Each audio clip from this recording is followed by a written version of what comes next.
ওয়ালাইকুম সালাম। আসসালামু আলাইকুম। ওয়ালাইকুম আসসালাম। আপনার নাম কি? মর্জিনা।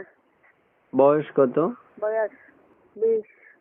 আসছেন কেন প্রতিবেদনে একটু বলেন তো শুনি আমরা। ভাইয়া আমি বাপু নাই, মা আছে অসুস্থ অবস্থায়, একটা ছোট বোন আছে। কষ্টের বিনিময়ে অসহায় হয়ে আমি প্রতিবেদনে আছি। যদি আল্লাহ একটা ভালো মানুষ মিলে যে সারা জীবন তার পাশে থাকবো, সে আমার পাশে থাকবে। আমার কষ্টটা সে ভাগ করে নিব, তার কষ্টটা আমি ভাগ করে নেবো। বিয়ে হয়েছে আপনার? জি। আর আমি ছোট বড় সবার কাছে, ছোট ভাই চাচা কাকা সবার কাছে আমি হাত জোর করে আছি, যেমন আমার 8 টাকা খালি হাতে না ফিরাইয়ে দেয়।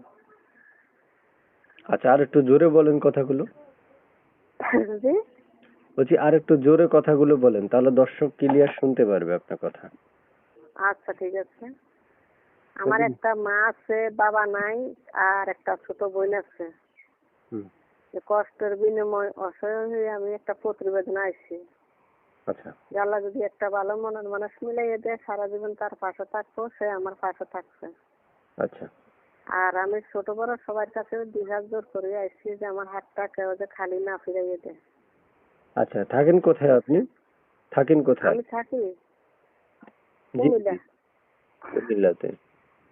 জি। প্রিয় দর্শক, কুমিল্লা থেকে যুক্ত হয়েছে আপনার মধ্যে একটা কথা বলে রাখছি, যারা যুক্ত থেকে ভিডিও দেখছেন তারা আমাদের চ্যানেলটা সাবস্ক্রাইব করে এখনই আমাদের পাশে থাকা বেল আইকনটা অন করে রাখতে পারেন।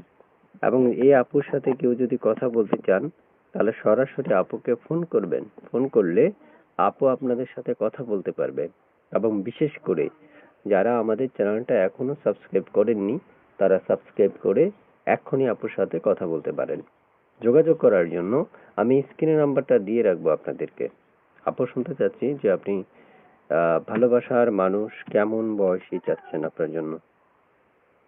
হ্যাঁ, আল্লাহ পাকে যেরকমই মিলাক আমি তাইতে খুশি আছি। মানে আল্লাহ পাক যেমনই করুক আপনি সন্তুষ্ট? জি জি, আমি খুশি আছি।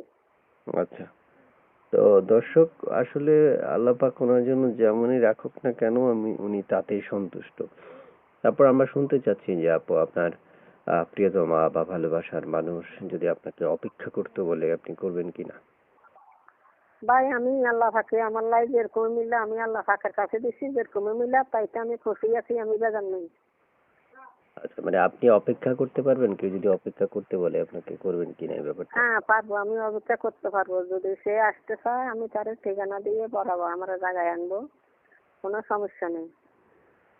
আচ্ছা আচ্ছা, তো দর্শক, আসলে এক এক করে অনেকগুলো তথ্য উপস্থাপন করলাম। যদি আপনাদের মনে হয় যে আপনারা এই তথ্যগুলো আরো দরকার তথ্যটা